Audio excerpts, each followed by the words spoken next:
first of all, I would like to begin with you, Mr. Paal. You are really seasoned in terms of the Korean Peninsula issue. May I ask your wisdom to interpret for us the comments from both the Chinese side and the US side after this incident? US side said, Mr. Tillerson, Secretary of State, we said enough about the Korean Peninsula, he said. The Chinese said, stick to its original tone, which is, first of all, condemn any violation of UN Security Council resolution. Secondly, ask all sides to restrain. What do they mean, these comments?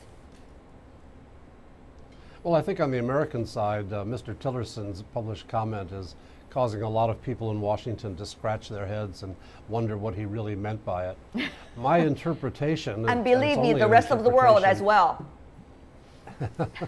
My interpretation is that what it says is what he means, and that is, too many people have been talking too much about Korea. Let's sit down and talk in Mar-a-Lago between the two leaders and their subordinates to see if there's some way forward with a problem that's growing more urgent with every one of these tests by North Korea. I think China wants to see what's on offer, so I would expect China to have provided what we did get last night, which was a restatement of China's regular position on the need for restraint by all sides and not to take on these violations of UN Security Council resolutions. We're in a moment now when the two leaders are going to join together and see if there's something more of a common path to the question of solving denuclearization on North Korea. Mr. Zhao, here in Beijing, very interesting that neither of the two sides really showed their card, at least with the Ministry of Foreign Affairs, with the State Department in the US, concerning the Korean Peninsula issue at the point, right before the summit. What does it mean? Well, it means neither country is confident about the other side's strategic intentions. But at the end of the day, the two countries actually have a lot of in common when it comes to the Korean Peninsula. They have a lot of common interests. Neither of us want to see North Korea developing and maintaining a nuclear capability. Neither of us want to see a region that is unstable and prone to conflict. The only issue is they might have different priorities in terms of maintaining regional stability or denuclearize North Korea. I want you to explain a little bit further about there might be a strategic suspicion toward one another, China and the US, about exactly what the other side means when it comes to their solution about the Korean Peninsula nuclear issue. Yeah, there are many baggages about both countries' policy over North Korean Peninsula. On the US side, US suspect that China has broader political intentions beyond the North Korean nuclear crisis. The US suspects that China might want to use the North Korean crisis to undermine the overall US regional security alliance system, to undermine US-South Korea, US-Japan security relationship. On the Chinese side, there are also some Chinese experts who argue that the US has other intentions, including using the excuse of North Korean nuclear provocation to deploy more military assets close to China in order to contain China.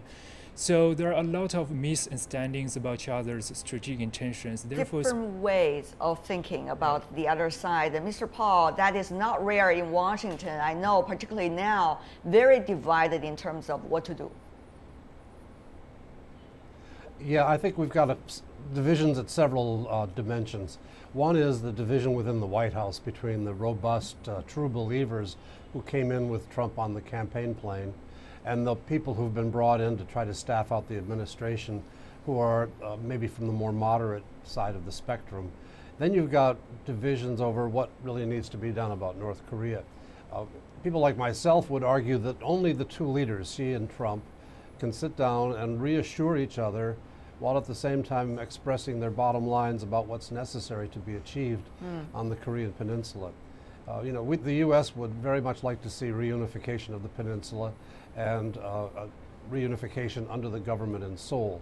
China is concerned that the chaos, high costs, unpredictability, and a Right. U.S. sitting on China's border in the end. The U.S. can give assurances that won't be the case, and China can provide counterpart insurances on what it would do if North Korea begins to crumble. But this is where only the two leaders can talk. I don't think we're ready for that yet. Mr. Paal, we've seen some different signals coming out of Washington. For example, President Trump, in a recent interview with the FT, he talked about U.S. would eventually could go alone. Of course, that stirred the whole Washington about what that means. For China, there has always been the talk since the annual press conference of the Chinese Foreign Minister Wang Yi about so-called a double suspension, meaning both the U.S. and the DPRK need to suspend from any provocations toward one another. What do you make of this alone and double? Well, the double suspension is an old line. It's been tried before and it failed. So it arrives dead on arrival in the United States. The other idea, which is Trump's interview with the Financial Times, says the U.S. will do it alone. I interpret this to be Trump's effort to try to get China to come forward with its best possible offer on working together to constrain the kinds of money and products that are going to North Korea that have allowed them to continue their military programs in weapons of mass destruction. But Mr. Zhao, here is the fundamental difference here. China believes, it seems, at least according to the Chinese Foreign Ministry, it is an issue between the United States and DPRK.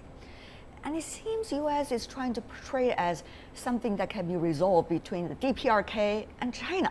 So is there some way of resolving this mentality difference, apparently at least? Yeah, as you and Doug both mentioned, I don't think U.S. is able to go it alone. If it is able to go it alone, Trump wouldn't make all this rhetoric about calling on China to do more to pressure North Korea.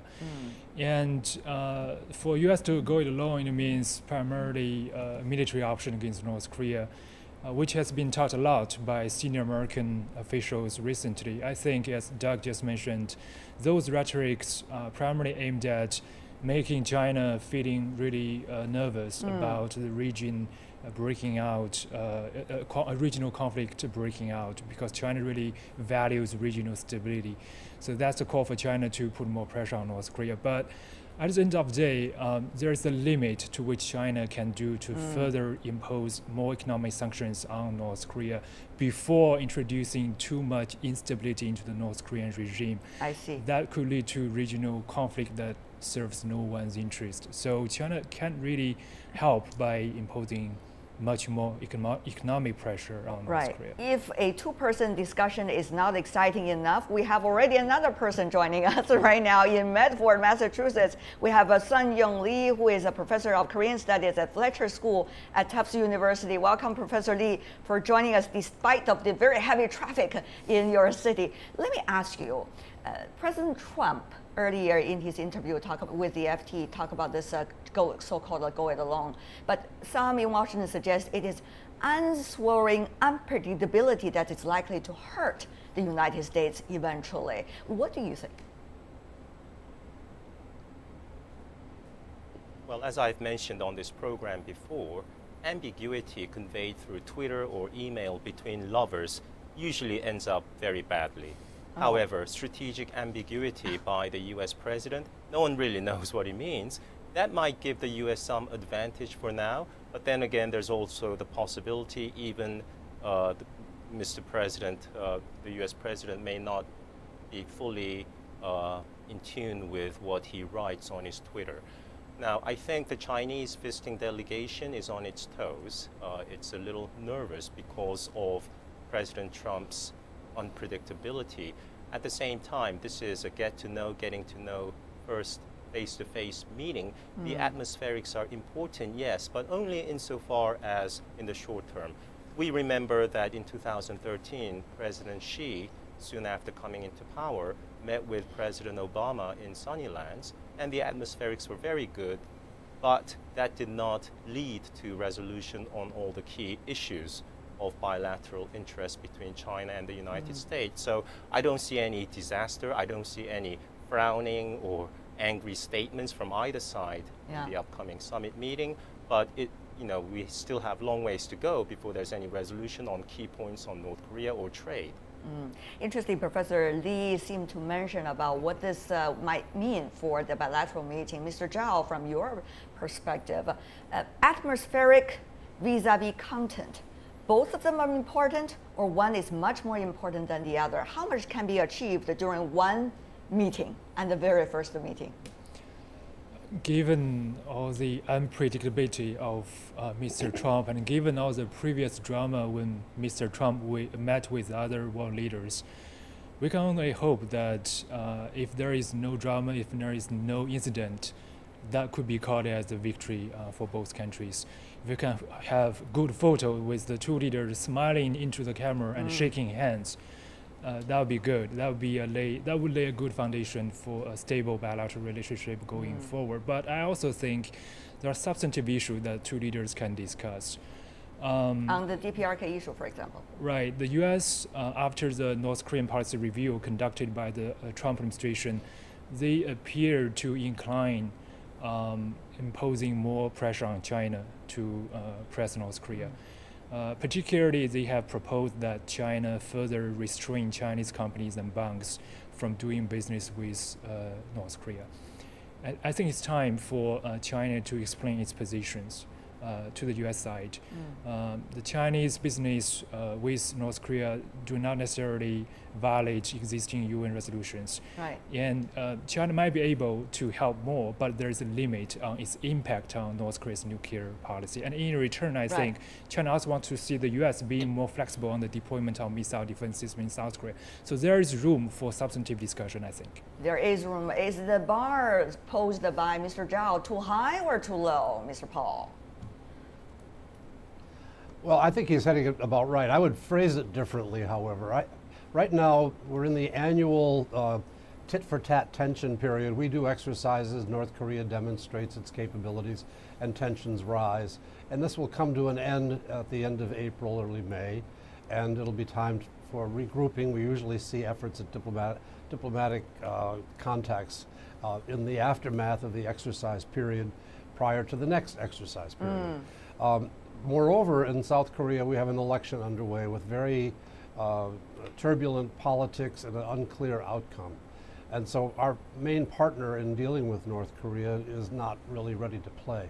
So I think that a hoped-for result of this week's summit in Florida will be running the clock out. Don't respond to everything the North Koreans do in a hurry, but take time, conduct a thorough policy review, conduct thorough consultations to see what we can do at the end of this process. Right. I can imagine a very complex staged policy evolution that could get us in a better place, but not doing it in a hurry, meeting deadlines, trying to make quick announcements. Great point there. Professor Lee, we see so many mixed messages. While the missile is being launched, we also see South Korea, North Korea send their own sports teams to each other. Women's soccer and the ice hockey. So what would that mean? On the one hand, you see China and the US trying to resolve the issue with their discussions. On the other hand, it seems that the two Koreas are quite warm toward one another, at least compared to some weeks ago. Well, that's right. South Korea is always beholden to the illusion of dialogue and talks with North Korea. That is, South Korea has a strong incentive to try to reach out to North Korea, even through sports diplomacy or cultural exchange programs, so as not to let it seem to the world that South Korea has turned its back on the North. And in reality, South Korea cannot afford to do that. So yes, it makes sense to approach North Korea to try to maintain contact and dialogue with North Korea. At the same time, North Korea's latest rocket salute on the eve of the Trump-Xi summit, they do that because this is a mid-level escalation. It does not call for military retaliation, and it reminds the big powers that North Korea is a factor to be reckoned with. If North Korea just behaved, became a model citizen of the world, then there is no reason for big countries like the US or China to give to North Korea, to have dialogue with North Korea. Mr. Paal, what would all of these mean for the United States as well when the new president into the office trying to think about what to do with its allies in the region, both South Korea and Japan's concerns, while at the same time make sure it is fulfilling its own strategic goals in the region? Well, these are the factors that need to be put into the overall policy review. They've tried to make the review go fast forward, and they came down very close to where Mr. Obama was. I think we need a more fundamental rethink of policy, but it's going to take amplification inside the administration of the number of people with experience and knowledge on this subject in key jobs that have not yet been filled. This can't be done on horseback at a gallop by top leaders. It's got to be something that's built up from the ground. Right. And we're far from being there. So again, I would say slow the pace down and get to another meeting later in the year when we might have a fuller examination of what the next steps ought to be. But it's an urgent problem with North Korea, but it's not that urgent. Well, really, okay. The month of April is quite a month, I would say, in terms of what the DPRK has on its agenda. It's a big month for celebrations and anniversaries. It is also, as a result, caused different kinds of reactions from other in the six-party talks, which used to be Russia, for example. Right after DPRK did the launch, Russia reacted and suggested it has already risen its so-called military alert level. Who do you think, Mr. Zhao, is Russia talking to? To DPRK or to the United States? Indeed, as you pointed out, April could be a very dangerous month given a number of politically important dates in April, which the North Korean government might use as opportunities to conduct major provocations, including even a nuclear test or another launch of rocket to put another satellite into outer space. And the U.S. government has recently indicated it is reconsidering the military option and is rotationally deploying strategic assets into South Korea, which can be used to conducting such military operations. So I think Russia's military mobilization could be meant as a tacit signal to the Trump administration, do not, run into a rash decision to push the military button because the outcome is too unpredictable and could undermine everyone's interest. I think including South Korea, who will bear the direct North Korean retaliation in case of military strike. Right. So I don't think anyone really wants to see a military option being taken. And it requires very rational decision by the Trump administration. It does. Well, at the same time, it brings us to a fundamental question, Professor Lee. That is, the Korean Peninsula nuclear issue. Is it going to be an issue that will further divide the countries involved? Or actually, it could become an issue to unite these countries to come with common consensus and eventually resolve it, at least toward that direction, Professor Lee? My answer is yes and yes with time. Okay. April is the cruelest month, so reads T.S. Eliot's opening line of the poem The That is Wasteland. right. In North Korea, however, April is the happiest month.